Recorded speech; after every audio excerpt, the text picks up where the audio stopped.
हाय, स्वागत है आपका हमारे चैनल कैप्सूल टैब पे। और जैसा कि हम जानते हैं, हमें जब भी कोई नई जानकारी चाहिए होती है तो उसको सबसे आसान तरीका है प्राप्त करने का इंटरनेट।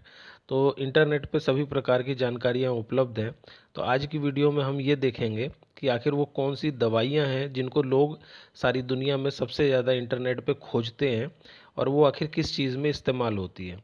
तो इसके साथ ही एक आपसे रिक्वेस्ट है कि अगर आपने भी कोई दवाई कभी खोजी होगी, उसके बारे में जानकारी इंटरनेट पर ढूंढी होगी, तो कमेंट सेक्शन में ज़रूर उसका नाम लिखें, ताकि हम अगली वीडियो उस पर्टिकुलर विषय पे, उस खास विषय पे बना सकें। तो आइए शुरू करते हैं। मुख्य जो हमारा टॉपिक है कि सबसे ज़्यादा खोजी गई कौन सी दवाइयाँ हैं जो इंटरनेट पे लोगों ने देखा है। तो इसमें पहला नाम आता है सिडनाफिल साइट्रेट का, और इसके ब्रांड नेम है वियाग्रा, जो कि सबको मालूम ही होगा ज़्यादातर लोगों को। और दूसरा फेमस ब्रांड है इसमें रिवेशो, ये आता है 50 मिलीग्राम और 100 मिलीग्राम टैबलेट्स में। तो ये इरेक्टाइल डिसफंक्शन यानी पुरुषों में नपुंसकता को ख़त्म करने के लिए इस्तेमाल होती है। तो ये 9वें नंबर पे, 9th पोजीशन पे है ये दवाई सबसे ज़्यादा खोजी गई दवाइयों में। अब हम देखते हैं 8वें नंबर पे। तो 8वें नंबर पे है एसिटिल सैलिसिलिक एसिड, और इसका फेमस ब्रांड है एस्प्रिन। और हम में से सभी लोग तकरीबन वाकिफ़ होंगे इस ब्रांड नेम से, एस्प्रिन से।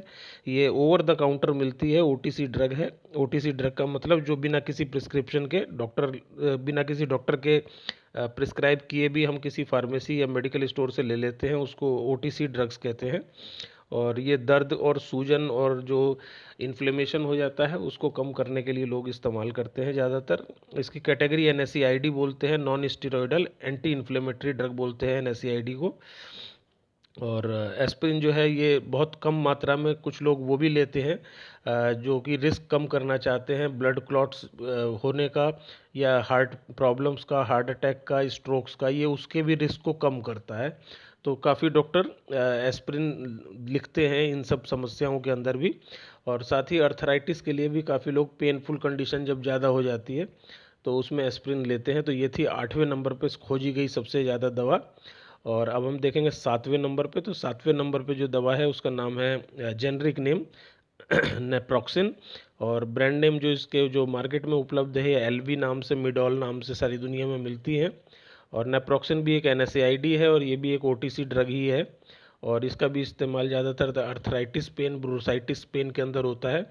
तो ये आइटिस जहाँ पे भी आता है, आइटिस का मतलब होता है इन्फ्लेमेशन और सूजन और पेन। तो जहाँ पे भी ये रेडनेस एंड स्वेलिंग होती है उसको हम आइटिस कहते हैं, जैसे अर्थराइटिस या कोलाइटिस, इस तरीके के इन्फेक्शंस जहाँ हो जाते हैं, इन्फ्लेमेशन जहाँ हो जाती है।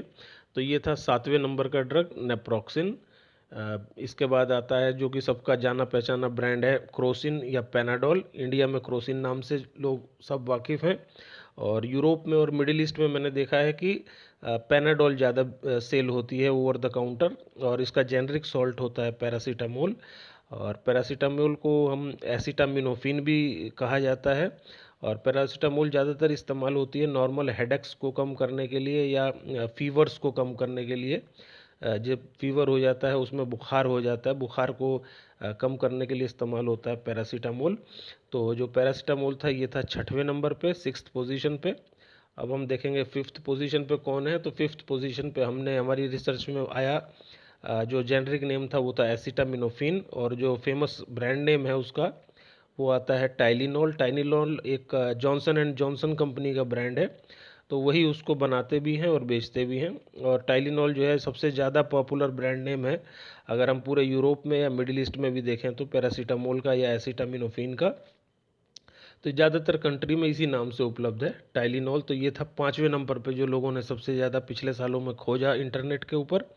इसके बाद चौथे नंबर पे आता है एल्प्राजोलाम। एल्प्राजोलाम जेनरिक नेम है, और ब्रांड नेम आता है इसका जेनेक्स और निरावम।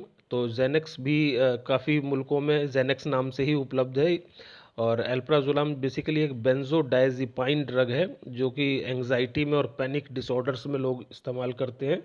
ये हालांकि एक प्रिस्क्रिप्शन ड्रग है। प्रिस्क्रिप्शन ड्रग का मतलब कि बिना डॉक्टर के प्रिस्क्राइब किए हुए, पर्चा लिखे हुए कोई मेडिकल स्टोर वाले नहीं देते हैं, और देना भी नहीं चाहिए, और ना इसका, वरना लोग इसका मिसयूज़ भी काफ़ी करते हैं। तो ये था एल्प्राजोलाम यानी जेनेक्स, चौथे नंबर पे। अब हम देखेंगे 3रे नंबर पे आता है, इंडिया में बहुत ही फेमस ब्रांड नेम है ब्रूफेन।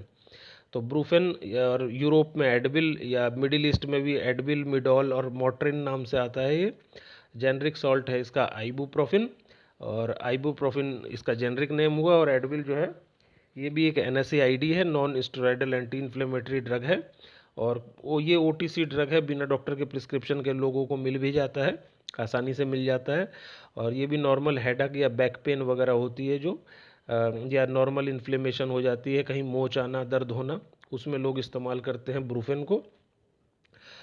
सेकंड पोजीशन देखेंगे कि सेकंड पोजीशन पे कौन है, तो ये आता है ट्रेमाडोल। ट्रेमाडोल जेनरिक नेम है, ब्रांड नेम है कॉन्जिप, राइबिक्स और राइजोल्ट। और ट्रेमाडोल का जो इस्तेमाल होता है, ये जो कुछ ज़्यादा पेनफुल कंडीशन हो जाता है, सीवियर पेन हो जाता है, उसके अंदर ये इस्तेमाल करता है और इस्तेमाल होता है। और डॉक्टर इसको लेने की सलाह जब देते हैं तो प्रिस्क्रिप्शन पे ही ये ड्रग मिलती है।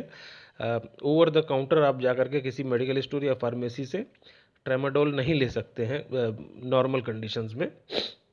अब आता है जो सबसे ज़्यादा आता है, बिकने वाला कैटेगरी है। इसके अंदर हमने अपनी रिसर्च में जब पाया तो देखा कि इसमें एक सिंगल ड्रग का नाम डालना संभव नहीं हुआ, क्योंकि ये पूरी कैटेगरी है जिसको हम एंटीबायोटिक्स कहते हैं। अब इसमें बहुत सारे फेमस ब्रांड्स हैं, जैसे ऑग्यूमेंटिन है, एमॉक्सिल है, सिप्रो है, लीवाक्विन है, और इनके जो जेनरिक नेम्स हैं, एमॉक्सिसिलिन नाम से मिलता है, एजिथ्रोमाइसिन नाम से मिलता है, सिप्रोफ्लॉक्सिसिन, लीवोफ्लॉक्सिसिन, ओफ्लॉक्सिसिन। इसके अलावा भी सिफ्लेक्सिन है, सिफ्ट्रैक्सोन है। तो बहुत सारी एंटीबायोटिक हैं, ये काफ़ी सारी हैं।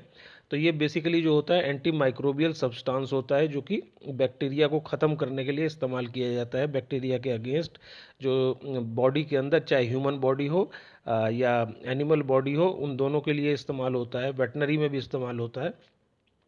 तो ये ट्रीटमेंट और प्रिवेंट करता है इन्फेक्शंस को।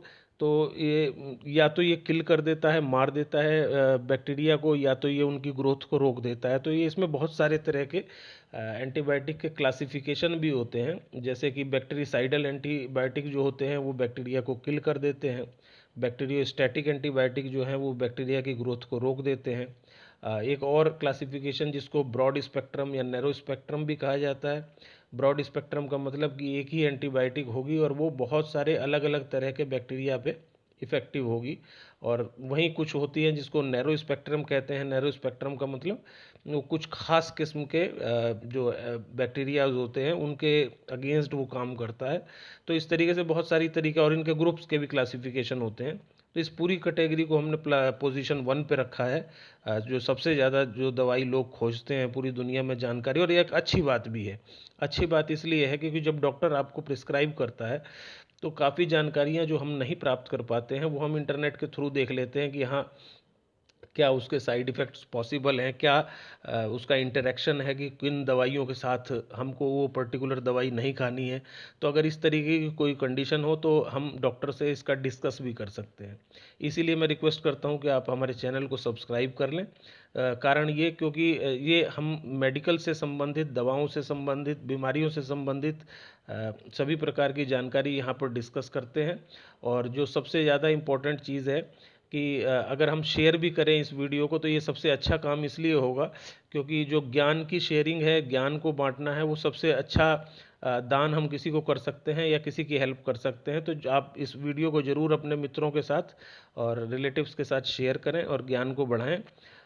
हमारा अगला वीडियो आने तक अपना ज़रूर ख्याल रखें। शुक्रिया देखने के लिए यहाँ तक। Bye bye.